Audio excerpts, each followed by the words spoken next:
Iz življenja vesoljne cerkve.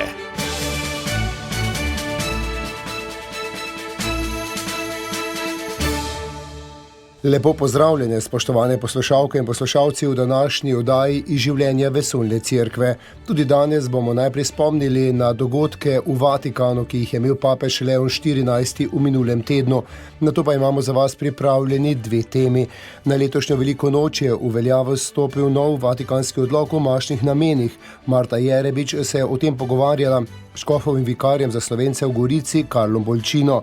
Krščanski svet pa letos obeležuje 1700-letnico začetka Nicejskega koncila. Sestra Mita Potočnik se je o tem pogovarjala s sestro Boženo Kutnar. K poslušanju vas vabim, Alen Salihovič.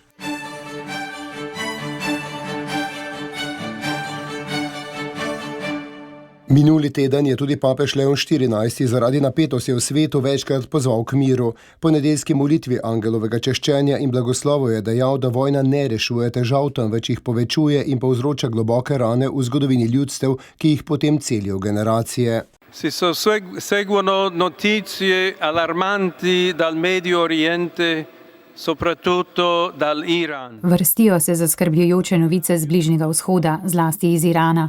V tem dramatičnem scenariju, ki vključuje Izrael in Palestino, obstaja tveganje, da bo vsakodnevno trpljenje prebivalstva pozabljeno, zlasti v Gazi in na drugih ozemljih, kjer je nujna, ustrezna humanitarna podpora vedno bolj pereča. Človeštvo danes bolj kot kadarkoli vpije in prosi za mir. To je krik, ki zahteva odgovornost ter razum in ga ne sme zadušiti rohnenje orožja in retorične besede, ki podžigajo konflikt. Vsak član mednarodne skupnosti ima moralno odgovornost zaustaviti tragedijo vojne, preden postane nepopravljiv prepad. V nedeljo je sveti oče pozdravil tudi prisotne poslance in župane ob jubileju predstavnikov političnega sveta ter druge posameznike in skupine. Med udeleženci jubileja o medverskem dialogu v Rimu sta bili tudi poslanki Slovenske demokratske stranke in Nove Slovenije Alenka Jeraj in Iva Dimic. V sklopu obiska v Vatikanu sta se pri avdienci srečali in rokovali s papežem Leonom, pa tudi z veleposlanikom pri Svetem sedežu Francijem Butom. Je pa papež prejšnjo nedeljo vodil telovo procesijo in daroval slovesno sveto mašo o prazniku svetega rešnjega telesa in krvi v Lateranski baziliki. Spomnil je, da je v Jezusu vse, kar potrebujemo, da bi dali moč in smisel našemu življenju. Približal pa je tudi čudež o pomnožitvi kruha in rib. Danes namesto množice, o kateri govori evangelij, celotne narode ponižuje pohleb drugih, še bolj kot lastna lakota. Ob revščini mnogih je kopičenje bogastva pri malo številnih znak brezbrižne ošabnosti, ki povzroča bolečino in nepravičnost. Namesto da bi se delilo, razkošje zapravlja sadove zemlje in človeškega dela. Zlasti v tem jubilejnem letu ostaja Gospodov vzgled za nas nujno merilo za delovanje in služenje. Ko delimo, da se pomnoži upanje, oznanjamo prihod Božjega kraljestva. V Rimu je v minulem tednu potekalo tudi jubilejno srečanje duhovnikov z vsega sveta. Podrobno o tem tudi na spletni strani Vatikan News. Na družini so predstavili zadnjo okrožnico papeža Frančiška, ki je njegova duhovna oporoka. V njej nam preko podobe Jezusovega srca približa vso njegovo ljubezen, ki ni le čustvo, ampak predvsem darovanje. Okrožnico so predstavili ljubljanski nadškof Stanislav Zore, jezuit pater Marjan Kokalj in urednica zbirke Alenka Arko. Prispevek Marjane Debevec. Doktorica Alenka Arko je povedala, da gre predvsem za teološko usmerjeno okrožnico papeža Frančiška, ki velja za njegovo svojevrstno duhovno oporoko. On sam pravi, da je Jezusovo srce, Kristusovo srce sinteza evangelija. Lahko pa rečemo tudi, da je vrh naše vere, zato ker Kristusovo srce kontempliramo na križu, to se pravi v velikonočni skrivnosti. Nadškof Zore je spomnil, da je srce pojem, ki povzema celega človeka, torej tudi vse naše čute in čustva, kar poudarja tudi papež Frančišek v svoji okrožnici, ki s pojmom Jezusovega srca približa njegovo ljubezen do nas. Največja spoznanja so spoznanja srca, tega notranjega središča, ki je za vse različne tehnike in stroje neulovljivo. Srce, v katerem prebiva Bog. Pobožnost do srca Jezusovega tako papež Frančišek približa v samem bistvu, ne kot neko pobožnjakarstvo, ampak kot ljubezen, ki izhaja iz tega srca. Prav v tem srcu lahko damo prostor Bogu, da nam spregovori, je poudaril jezuit pater Marjan Kokal. Predvsem gre za izkušnjo daru, ki ga prejemamo od Boga v samem neposrednem stiku z njim. Lahko bi rekli, da gre za notranji pogovor identitete z identiteto. Se pravi, naše identitete z Božjo identiteto za neko izmenjavo. Pobožnost do Jezusovega srca in njegovo sporočilo sta po besedah nadškofa Zoreta vedno aktualna. Treba pa je vedno znova prepoznavati tista področja, ki jih je treba prepojiti z Božjim. Pred 200 leti je šlo za močan odgovor na janzenistični rigorizem, ki je prezrl Božje usmiljenje. Možje in žene tega našega časa potrebujejo to srce, da bi spoznali Boga in samega sebe. Bog je danes bolj na obrobju, ne pa v središču naših odločitev, je poudaril nadškof Zore in dodal, da potrebujemo Jezusovo srce za izgradnjo civilizacije ljubezni. Ker ko se ozreš v to Jezusovo srce, ne moreš ne srca in ne oči zapreti pred dejstvom, da to srce ljubi vse. Čisto vsakega človeka. Je še dejal nadškof Zore.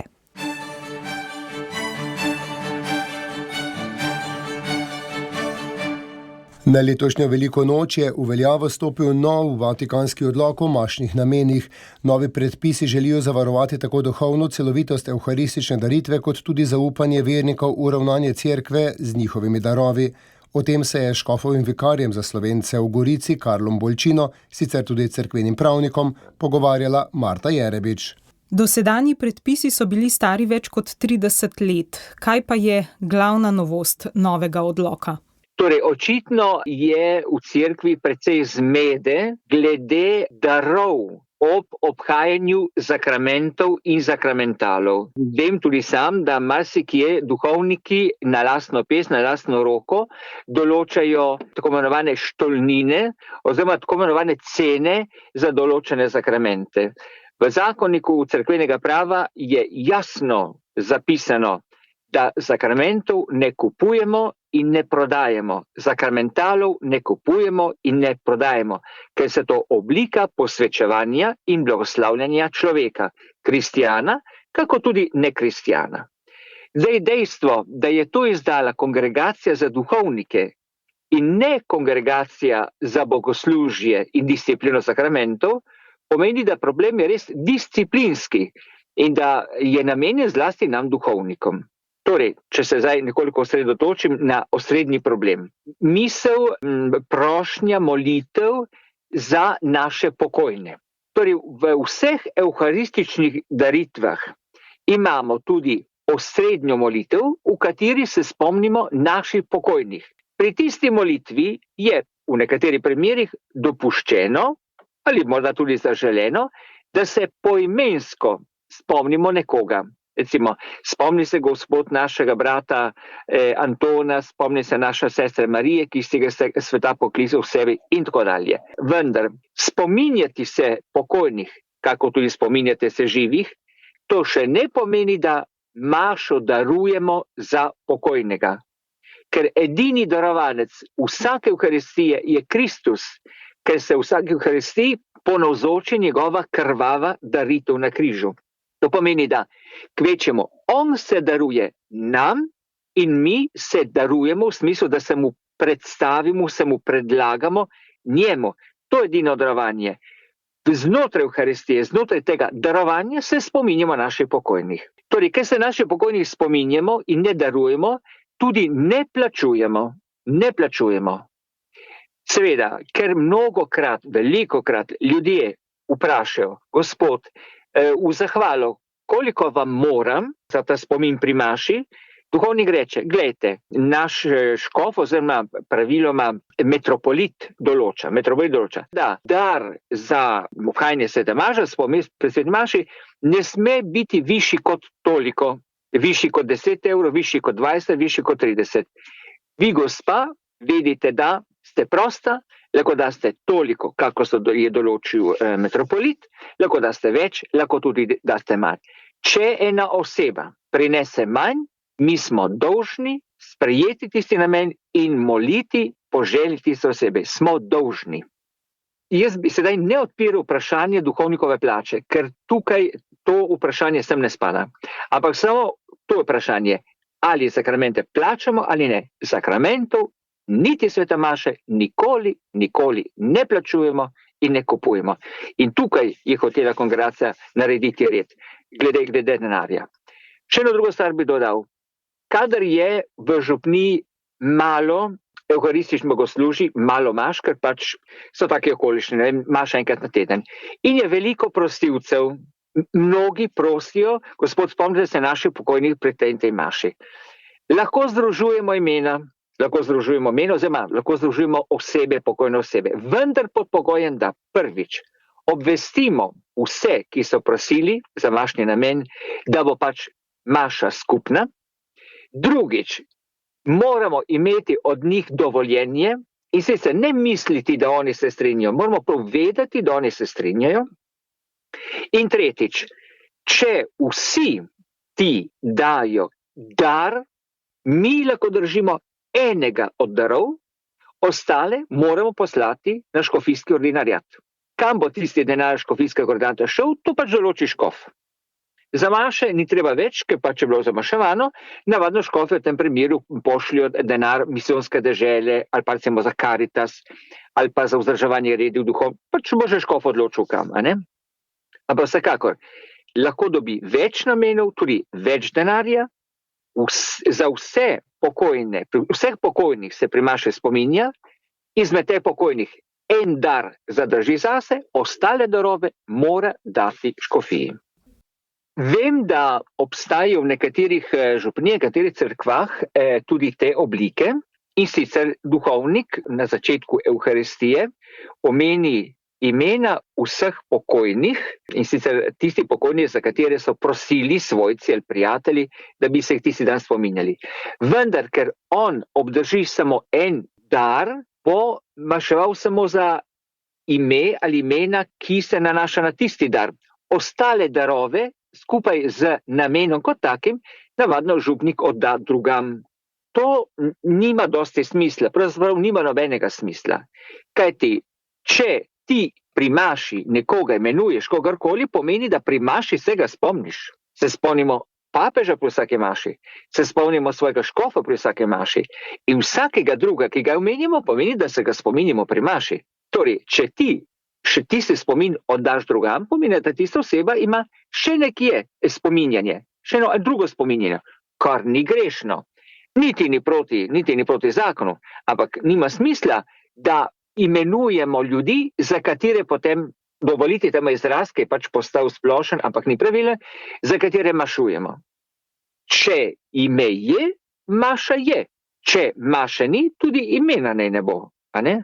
Lahko pa čisto komot mašujemo, oziroma se spominjamo vseh tistih oseb, za katere so nas prosile tisti dan, in mašne štipendije, kako sem preko rekel, torej mašne darove, oddamo na škofijo.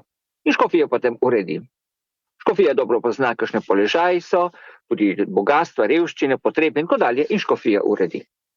Ker tukaj gre ne samo za praktično ali pa ekonomsko dejanje, ker tudi za teološko dejanje, ker vsaka Evharistija je občestvena in združuje, čeprav duhovno, vse pokojne in vse žive na svetu.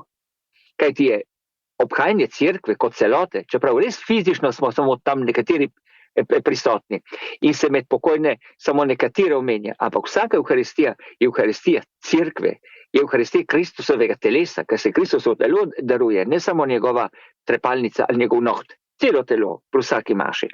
Tako da pri vsaki maši se zaprav spominjamo vseh naših pokojnih, kako tudi kličemo na pomoč vse naše svetnike. V evharistični molitvi na koncu rečemo skupaj z apostoli vsemi svetimi. Če prav razumem, se torej, če duhovnik recimo omeni 3 osebe, pa je maša za prvo osebo darovana prav v tistem kraju, za ostali 2 pa nekje drugje, v bistvu sploh ne bi smel omenjati teh drugih 2. Ker seveda, če je omenjen, potem pomeni, da je omenjen. Kdor je omenjen, že vključen. Ne s tem, da ti omeniš, vključiš. Ne? Razen, da bi recimo ob koncu maše med oznanili, kot oznanilo rekel, so me prosili, da bi danes maševal za pokojnega Franca, Antona, Andreja, Tomaža. Ker sem danes maševal za pokojno Marijo, vedite, da maša za pokojne te, bo darovana nekje drugje. To kot oznanilo, ko pove. Zakaj pa je potem ta praksa nekako tako razširjena v Sloveniji? Vseeno. Ker nekdo si je to izmislil in to se je zdelo lušno, primerno, zato da, ko rekel, da bo ljudje zadovoljni. A ne? Da bo ljudje zadovoljni. Ampak pogledajte, jaz sem zadovoljen, ne ko mi pokažejo torto in jo odnesejo, ampak ko mi jo dajo, da lahko odrežem kos. Torej, ne smemo biti zadovoljni, ker je bil imenovan nekdo, za katerega sem prosil molitev, ampak ker je zdaj molitev bila. To nas mora zadovoljiti. Ne? Tu je tudi stvar vire. To je tudi stvar vire. Ne? Veliko krat res opažam, gospod reče, našega pa niste imenoval. Imena nisem morda rekel, ampak vključil pa sem v mojo molitev. Ko sem molil za vse pokojne, na poseben način, čeprav nisem izrekel imena, tudi za vašega pokojne. Ampak vi niste izrekli imena. Ne? Včasih je res ta meja med izreči ime in izreči ime postaje tako problematična, da ne bom rekel, da to je simonija. Nevarnost, da pademo v simonijo, ni prav daleč od vrat. Kaj dokument, ta odlok najnovejši, pravi točno o tej simoniji, ki ste jo omenili? Kaj to sploh je? To sem pa tudi jaz prej jasno tokrat zaznal. Najordinari sledijo duhovnikom, ne zdaj kot inkvizicija, Bog ne daj, ampak ne sledijo duhovnikom in kjer se duhovniki ne držijo pravil, naj nastopi tudi kazen. Tega do zdaj nismo imeli, zdaj pa tudi to. Torej, če se duhovnik ne drži pravil, naj bo kaznovan. Oblika kazni ni napisana, torej vsak ordinari lahko sam izda določeno kazen, pač glede na krivdo, ki jo je nekdo zagrešil, lahko je večja, lahko je manjša. Recimo, na primer, morda nekateri kujejo maše, nekateri prodajajo maše, nekateri vsi kupujo, vsi prodajajo maše. Ali recimo, kdo zahteva od nekoga večji dar, kakor je določen metropolita. Recimo, dam primer, jaz bivam v Goriški škofiji, v Italiji, naš metropolit je določil 10 evrov najvišja mera za dar. Ne? Jaz vem, da nekateri duhovniki zahtevajo 20. Zdaj, tem pošten bi moral takega duhovnika, čeprav moj sobrat, z vso ljubeznijo pripeljati pred ordinarja. Po tem novem zadnjem dekretu, ki ga je izdala kongregacija, bi moralo biti tako. Ker gledajte, ljudstvo je zamerilo posebej zadnje leta cerkvi moralne probleme v zvezi s pedofilijo. Odvedno je bila cerkev vedno pod lučjo, pod reflektorji zaradi denarja. Tako upravlja denar, koliko denarja ima. In čeprav je res, tukaj se odpira zdaj posebno poglavje zlasti v Sloveniji, ne? Duhovniki nimajo svojih duhovniških plač. Ja, od nečesa pa morajo živeti. Ne? Trenutno imaš štipendij, torej imašni dar, tista oblika, s katero se lahko duhovnik združuje. Ampak tukaj bo morala škofovska konferenca prej ali slej ugrizniti v jabolko, ki je prej kislo, kako sladko, zato da reši ta problem. Da bi ne zgledalo, da duhovniki mašujejo za plačo, kar je najslabša stvar, kar bi se lahko zgodilo. Kaj pa so sicer še drugi poudarki dokumenta, ki jih doslej nisva omenila? Se mi zdi, da ostalo je bilo že tudi prej vse znano, posebej tekom raznih inštrukcij in raznih not, zlasti dikasterija za bogoslužje in sakramente smo večkrat dobili kakšne nove novosti, kakšne poudarke, ampak v glavnem se zopet poudarja to, kar je že bilo. No, najbolj sedaj konkretno napisano to o raznih namenih med isto Evharistijo, tukaj se je bolj jasno točeno kako in kaj, in drugič pa kazen v primeru simonije. Gospod Karlo Bolčina, hvala za vsa ta pojasnila. Hvala lepa tudi vam in želim, da bi se pri maši radi spominjali svojih pokojnih.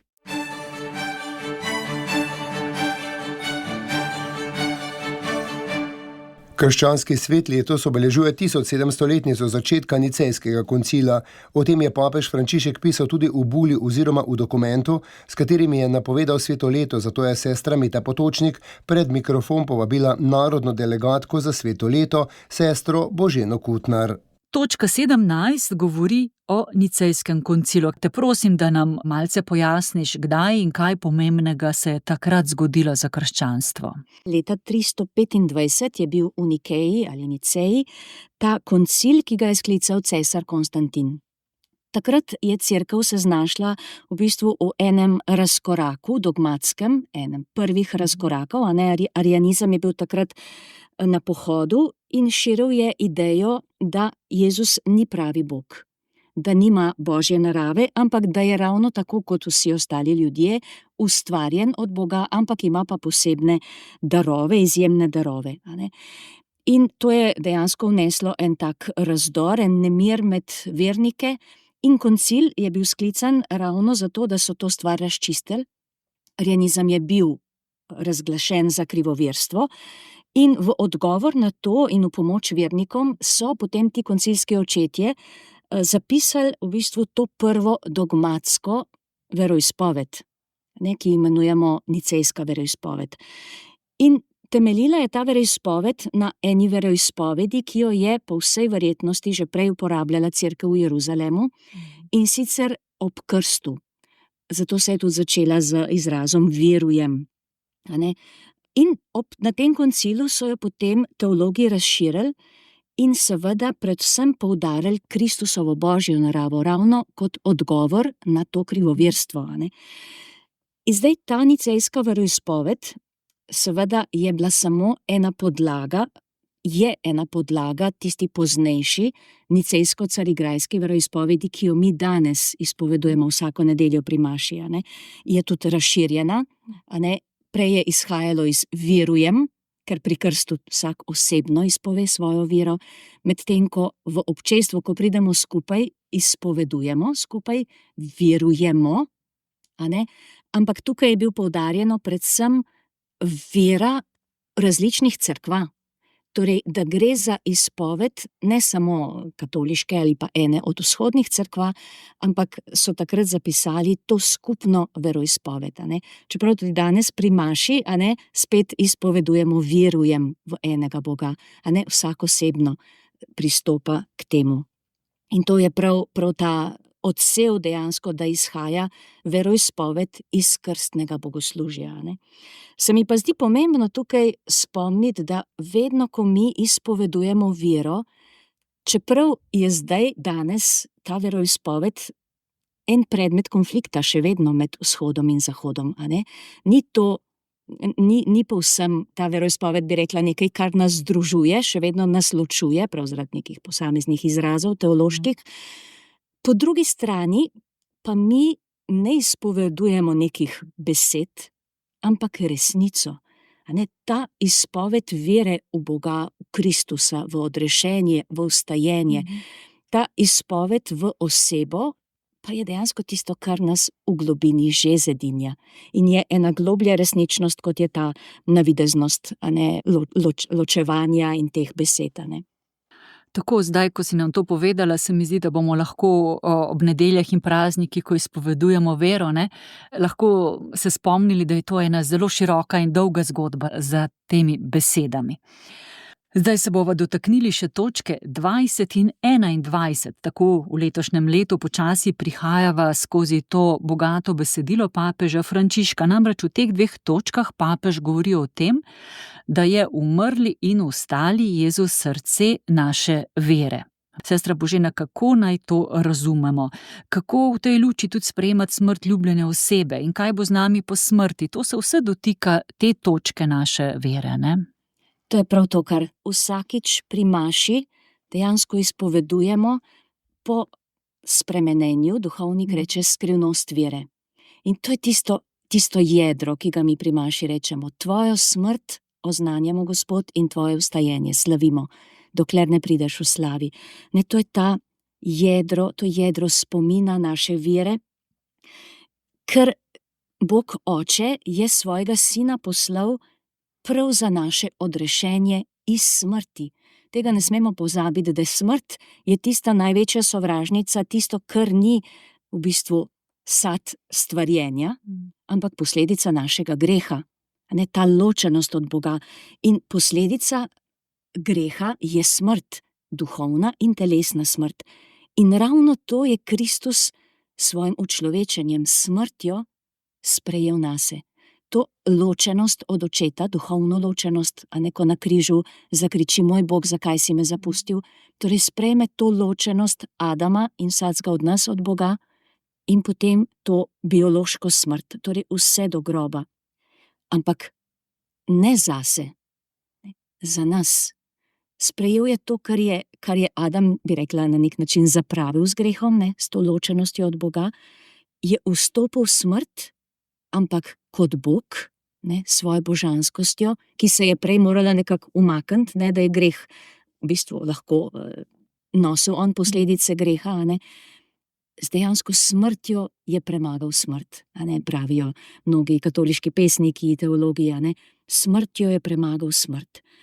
In potem pa, kaj to zdaj za nas pomeni, Apostolom je po nebohodu naročil, naj krščujejo vse narode v njegovo ime, v ime Očeta, Sina in Svetega Duha.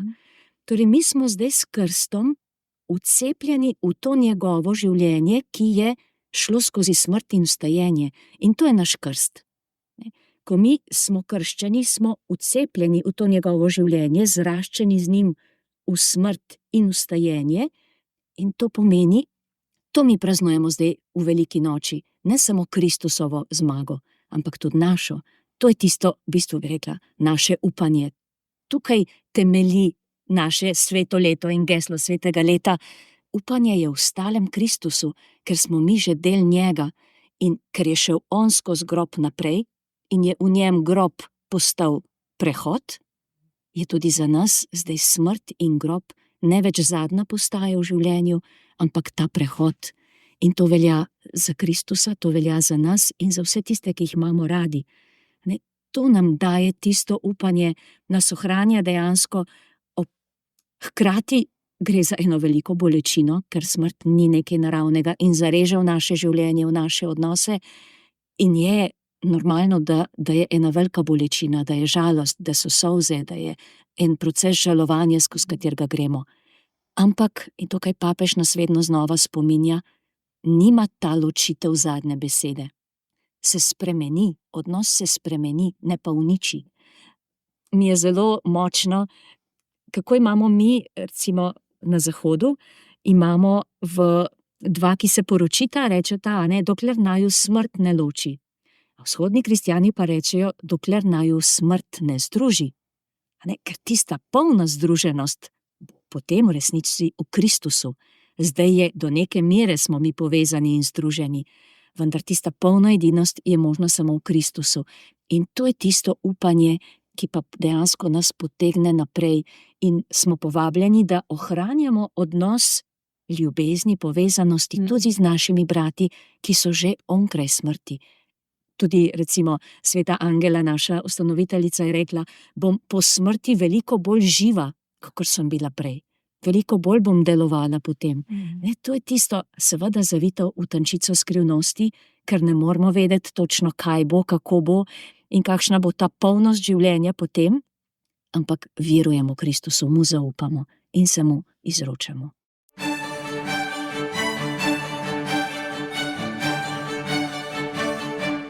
Spoštovane poslušalke in poslušalci, to je bilo vse v današnji oddaji iz življenja Vesoljne cerkve. Skupaj s sodelavci sem jo pripravil in uredil Alen Salihović, ki vam želim lepo in pa blagoslovljeno nedeljo. Vse dobro. Poslušali ste oddajo iz življenja Vesoljne cerkve. Ponovno ji lahko prisluhnete v našem audio arhivu. radio.ognisce.si